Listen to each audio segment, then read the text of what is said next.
Hi, hi, hi. It is Jess. I am back. We're going to talk about some more books. And this is the anticipated releases of 26. And this is by no means a limited list because I have found more that I just haven't put on this because I created this in December of 2025 and it is now January and I am not going backwards. So let's get started, shall we?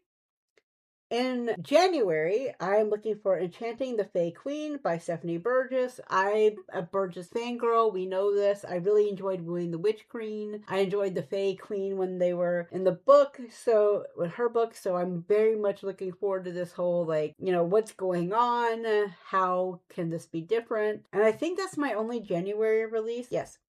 Then we have February, The Astral Library. What if you could live in a book forever? Gives very Forest of the Dead from Doctor Who vibes, but not necessarily, but it's got that kind of feel of diving into a book. And then we have Agnes Ubert's Magical Cat Shelter by Heather Fawcett. Oh my god, I love Heather Fawcett is one of those I love to read. And it's got romance, the shelter must move, where they're going to go, opposites are attracting. There's very little that Fawcett can write that I won't read. And then you have Carnival Fantastico, which is like a sinister circus with a disguised thief. And I love a good fantasy. I'm not a circus person, so I'm hoping that it doesn't quite go all the way through that because that can disturb me. I don't know what to tell you. Ringling Brothers made the opposite effect on me when I was a child, but I'm looking forward to reading it because it's been on my list for like almost a year. Then we have The Keeper of Lost Children. It's multiple point of view, set in post-World War II Germany, and it deals with racism. And it's by the author that did The Yellow Wife and The House of Eve. So I'm very much looking forward to seeing how the author talks about this, right? And then we have Cleopatra, and it's a wood historical fiction, and it's by the same author that wrote Clemenstria. Look, I don't know. The one that I can never say, okay? But the one that decided to, her husband. So anyway, I am looking forward to all of those. Those are all by authors that I either know or I'm excited to read. So February is going to be pretty packed. March, there are a few. There's Mayhem and the Mortal, and this is the description that they give. It's Dungeons and Dragons meets The Wizard of Oz. It's got romantasy, there's a sister finder and assassination, and I was hyped because of Threads on this book. I'm telling y'all, Threads is my space to find new books. Authors and all kinds of stuff is there, and I'm here for it. So I'm really much looking forward to this. And I've been looking forward to it since like last summer, so this is a big deal. Then we have Vile Lady Villains, which is Sapphic. It's Lady Macbeth and Clemenstria. See, I can't say that word again. From, the Troy. And it's in a tumbled world, and how does this work out? And I just, I love that kind of stuff.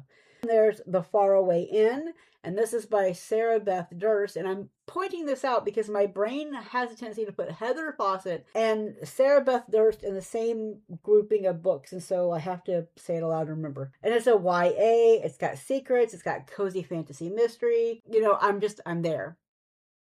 April, we have The River She Became, which is a duology, and it's The Mummy with fae, romance, and adventure. Okay, you sold me. I love me the Mummy. Brendan Fraser in that movie is everything. And it's not because he's hot, although he is. It's because I like that swagger. I like it. I can't help it. That's always been my thing. I grew up on soap operas. And then there is India Holton's The Aquarian's Object of Desire. It's not a fake enemies to lovers. I literally will read anything that Holton writes. I've actually read everything that Holton's written, I think. There's just something about her worlds where it's a cozy feeling. Even if I don't give it like a 4 or 5 star, even if it's just a 3 star, it's still a cozy feeling of happiness. So I'm very excited on this one. May, you have Strange Familiars, which is a magic vet school romance. Dude, we know I love animals, so that's an easy one. Easiest one you can probably find. That's the only one in May, too, so that makes it easier. And then in June, you have The Gilded City of Dreams, which is the second in a duology by Luann G. Smith. And if you don't know, I'm a huge Luann G. Smith fangirl.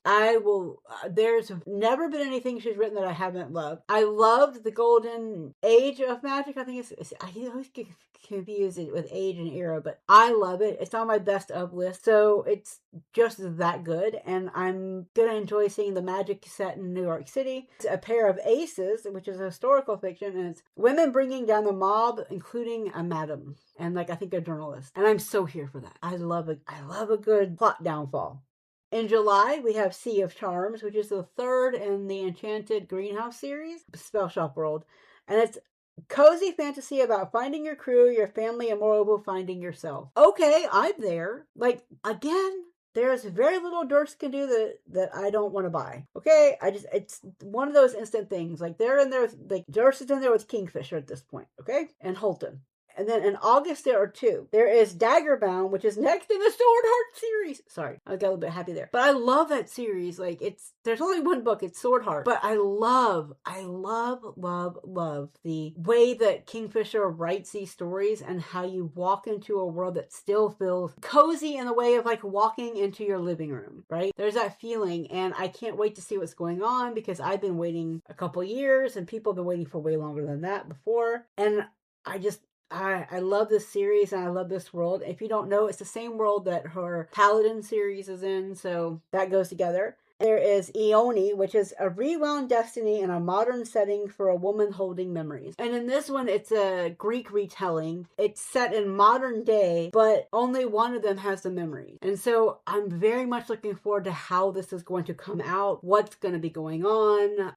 And there are other books. Please do not get me wrong. I found that like some of my favorite authors had books coming out and I said, huh? What? Nope. Nobody told me when. But these are just the ones that I had written down. I'm sure I'll have more later. And I will be squealing about the ones that I really enjoy in my little reviews. So we'll see. Do you have any books that you're anticipating? Like what is up on your list? What's on your favorites? What's on your unfavorites? Like talk to me. Let me know. What's one book by your favorite author that's coming out either this year or maybe, I don't know, next year. You know, give me some ideas. If you think if you know of any book that's gonna fit in these categories, let me know. I really, really hope you're looking forward to this year in reading. And, you know, comment, like, subscribe. I always forget to say that at the end, but it's the thing they make you say basically now. I really want you to comment. Like I live off these comments, guys. I truly do. I want to interact. I like to learn things. I like to find new books. I like to add things, take things away. I like that conversation and that community. I will talk to you later. We have more lists coming. We have so many lists coming for the next like couple months.